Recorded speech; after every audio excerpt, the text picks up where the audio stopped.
Pokémon Fire Red e Leaf Green provavelmente soam familiares para você. Talvez você tenha jogado quando era mais novo e atravessado o canto tantas vezes que nem consegue contar. Ainda assim, existem muitas coisas que você provavelmente nunca percebeu.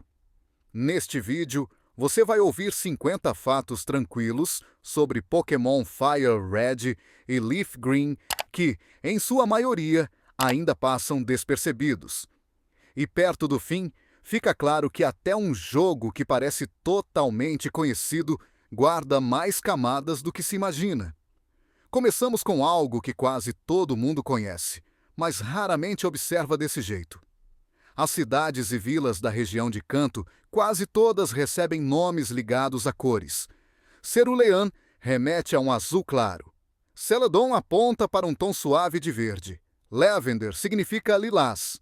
Esse padrão se repete o tempo todo, sem que o jogo jamais explique isso diretamente. Quanto mais você pensa a respeito, mais difícil fica acreditar que seja apenas coincidência. Ainda assim, existe um lugar que foge um pouco dessa regra, Pallet Town, onde a jornada começa. Pallet não indica uma cor específica. Uma paleta reúne várias cores ao mesmo tempo. Por isso, Pallet Town acaba simbolizando um começo em que nada está definido. Tudo ainda é possível, antes de qualquer escolha. Cada uma das duas versões tem seus próprios Pokémon exclusivos. Leaf Green conta com 24, enquanto Fire Red tem 23. Leaf Green tem exatamente um a mais. É uma diferença mínima, mas são esses detalhes que mostram o cuidado com que esses remakes foram construídos. Antes mesmo do primeiro desafio de ginásio, dá para ouvir algo curioso em Pewter City. No museu, no segundo andar, um senhor menciona uma data específica, 20 de julho de 1969. Para quem reconhece, não é um dia qualquer. Foi quando a Apollo 11 pousou na Lua.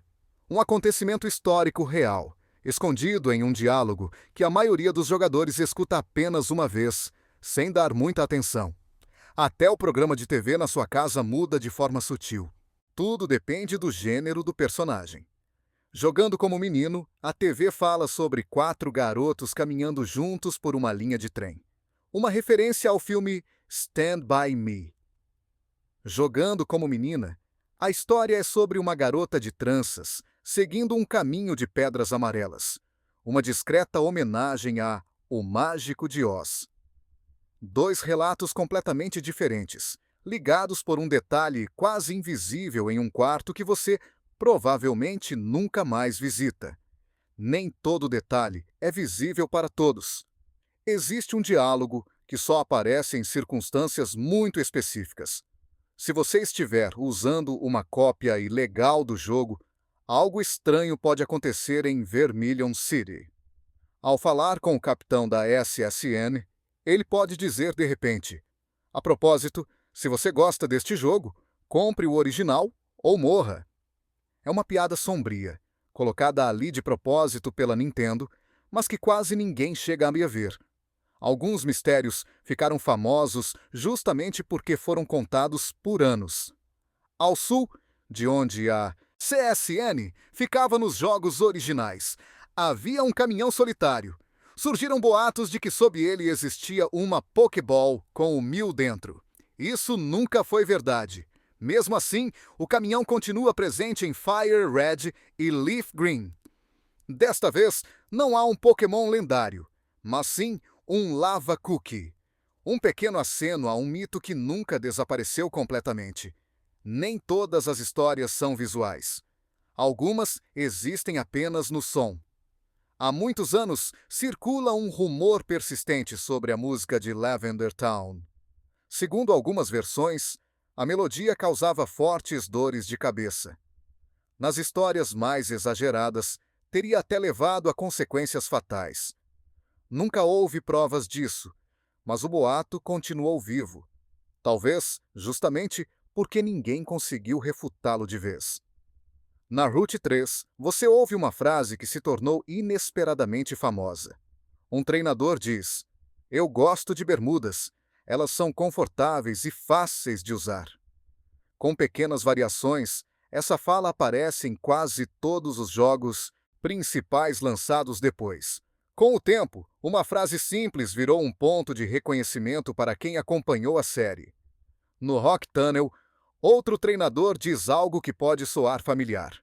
No início da batalha, ele grita: "Dê o seu melhor!" Depois de perder, completa com: "Pode mandar!" Juntas, as duas falas formam uma referência à música Hit Me With Your Best Shot, da Pat Benatar. São detalhes assim que só aparecem para quem realmente para ouvir. Segundo o compositor e desenvolvedor Junichi Masuda, houve um motivo consciente para Leaf Green não ter sido renomeado internacionalmente como Pokémon Blue. Uma folha era vista como símbolo de paz. Fogo e água, vermelho e azul, são opostos e criam mais tensão quando colocados lado a lado. Esse contraste funcionava melhor para Fire Red e Leaf Green como duas faces de um mesmo conjunto. Quem comprou o jogo em mídia física recebia algo especial junto, um adaptador wireless para Game Boy Advance. Com ele, era possível trocar Pokémon sem usar o cabo Link. Para muitos jogadores, isso parecia um olhar silencioso para o futuro, numa época em que o jogo online ainda não era comum. Os textos da Pokédex também mudam conforme a versão. Em Leaf Green, eles são idênticos aos dos Pokémon Red e Blue originais. Em Fire Red, são baseados nas versões japonesas de Red e Green. Foi a primeira vez que essas descrições originais foram oficialmente traduzidas. Junto com os jogos originais da primeira geração, Fire Red e Leaf Green, são os únicos títulos principais em que nenhum Pokémon lendário faz parte da história central. Além disso, são também os últimos jogos principais sem eventos ligados ao tempo. Tudo acontece em um único momento, sem datas ou ciclos. Existe apenas um Pokémon da terceira geração que pode ser obtido sem trocas ou eventos especiais: Wynaut. Você o recebe por meio de um ovo. Seguindo viagem com calma e observando de verdade, algo curioso chama a atenção em Six Island. O padrão dos arbustos lembra muito uma placa de circuito, como se fosse um componente eletrônico. A maioria passa direto por ali, mas quem para um instante percebe que esse detalhe, quase certamente, foi pensado de propósito. Uma brincadeira visual para quem não tem pressa. Essa atenção aos detalhes contrasta com a velocidade das vendas. Na primeira semana após o lançamento, Pokémon Fire Red e Leaf Green venderam juntos cerca de 900 mil cópias no Japão. Em poucos dias, estavam praticamente esgotados. O retorno a Kanto era algo que muitos jogadores esperavam, mesmo sem perceber isso claramente. Algumas mudanças nos remakes só ficam evidentes para quem conhece bem os jogos originais. Em Fire Red e Leaf Green, você encontra o Pokémon lendário Moltres no Empty Ember. Em Pokémon Red, Blue e Yellow, ele ficava na Victory Road. Com isso, os remakes mostram que não são simples cópias, mas reconstruções com novas escolhas. O motivo da existência desses remakes tem pouco a ver com nostalgia. A principal razão foi técnica. O Game Boy Color e o Game Boy Advance não eram compatíveis entre si. Sem Fire Red e Leaf Green, seria impossível completar a Pokédex nacional junto com Pokémon Ruby e Sapphire. Esses jogos funcionam como uma ponte necessária, mesmo que isso nunca seja dito claramente. Na Route 3, você encontra um treinador chamado Bug Catcher Colton. Ele afirma que já viu você antes na Viridian Forest e que também foi derrotado lá. O curioso é que não existe nenhum Bug Catcher com esse nome na Viridian Forest. É um erro pequeno, inofensivo, que nunca foi corrigido. Um lembrete de que até mundos feitos com cuidado têm pequenas falhas. No quarto do jogador, nos Pokémon Red, Blue, Green e Yellow originais, havia um videogame. Ao examiná-lo, descobria-se que era um Super Nintendo, ou um Super Famicom no Japão, em Fire Red e Leaf Green. Isso foi alterado. Agora, o console é um NES, ou um Famicom no Japão. Curiosamente, esse aparelho já não tinha mais um papel ativo na época do lançamento original de Pokémon, mas permaneceu como um símbolo silencioso de outro tempo. Alguns espaços existem apenas no código. A Record Mixing Room de Pokémon Ruby, Sapphire e Emerald está tecnicamente presente em Fire Red e Leaf Green. No entanto, ela nunca é usada e não pode ser acessada sem modificações. A sala está totalmente construída, mas permanece sempre fechada, como se existisse apenas para provar que está lá. Até os textos do jogo mudam sutilmente conforme a região. Na versão japonesa de Fire Red e Leaf Green, todo o texto aparece em preto. Nas versões localizadas, diferentes elementos receberam cores próprias. Placas e objetos usam texto preto.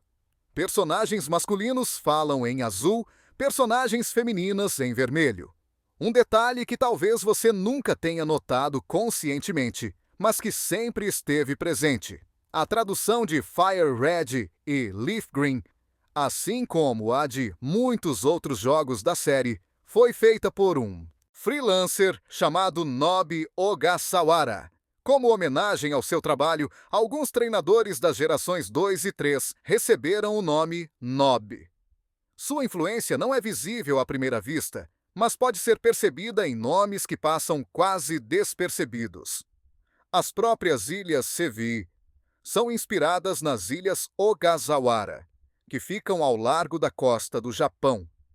Esse arquipélago recebeu o nome dos ancestrais de Nob Ogasawara, que afirmavam ter sido os primeiros japoneses a chegar ali.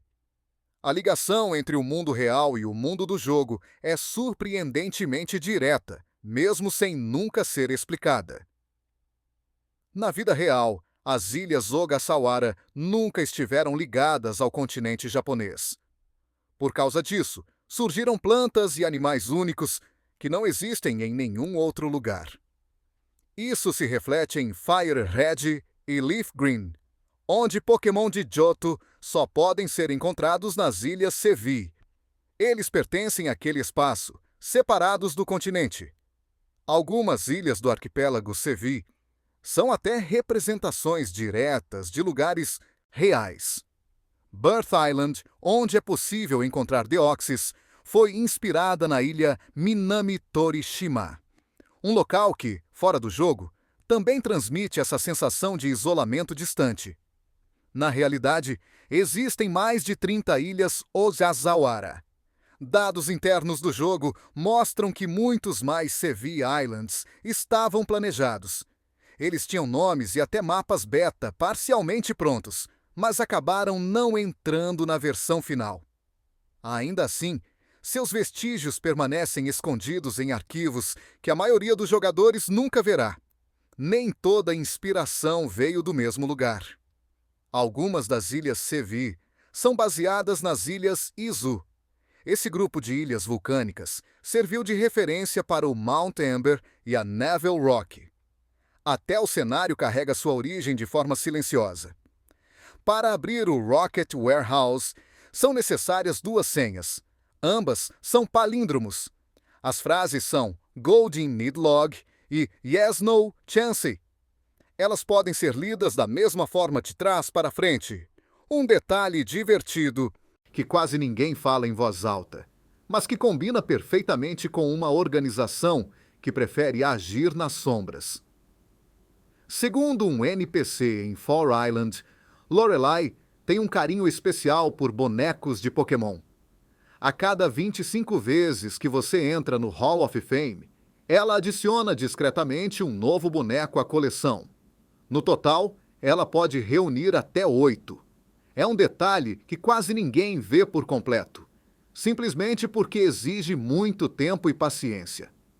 O desenvolvimento dos Pokémon Red e Green originais esteve longe de ser tranquilo. Naquela época, a Game Freak era uma empresa pequena, com pouca experiência em jogos para o Game Boy. Eles nunca haviam trabalhado em algo tão ambicioso e incomum quanto Pokémon. Isso ajuda a explicar por que os jogos da geração 1 são tecnicamente desorganizados quando comparados aos títulos posteriores. Também explica a grande quantidade de glitches, situações estranhas e problemas de balanceamento que os jogadores acabaram descobrindo. Essas imperfeições às vezes levaram a descobertas inesperadas. Nos dados da geração 1, o professor Oak também está registrado como treinador. Ele possui um time completo de Pokémon. A batalha não é acessível sem glitches, mas seu time inclui 5 Pokémon com níveis até mais altos que os de Blue. Tudo isso sugere que o professor Oak chegou a ser pensado como o chefe final do jogo, antes de essa ideia ser abandonada. Até o funcionamento dos tipos ainda era incompleto no início. Ataques do tipo dragão são super efetivos contra Pokémon do tipo dragão. Em Pokémon Red, Blue e Yellow, esse conceito quase não aparece. O único ataque do tipo dragão existente era Dragon Rage. Esse ataque sempre causa exatamente 40 pontos de dano e ignora totalmente a efetividade de tipo. A ideia já existia, mas o sistema ainda precisava amadurecer. No começo, a Game Freak nem planejava incluir batalhas entre jogadores em Pokémon. O foco era totalmente voltado para as trocas. Foi a Nintendo que pediu explicitamente que as batalhas fossem adicionadas. Essa decisão acabaria se tornando um dos pilares mais importantes de toda a franquia, mesmo tendo começado como algo secundário. O sucesso de Pokémon Red e Blue teve impacto além dos jogos. As vendas deram uma nova vida ao já envelhecido Game Boy. O êxito foi tão grande que acabou levando ao lançamento de uma versão aprimorada do console, o Game Boy Color. Ele chegou ao mercado apenas um mês depois do lançamento norte-americano dos jogos. Nem todas as regiões puderam participar desse sucesso de imediato. Pokémon Red e Blue nunca foram lançados na Coreia do Sul. O motivo não estava no jogo em si, mas na legislação local, que proibia produtos culturais japoneses. Isso manteve esse mercado fechado por bastante tempo para os lançamentos originais. Algumas mudanças em Fire Red e Leaf Green são sutis, mas intencionais.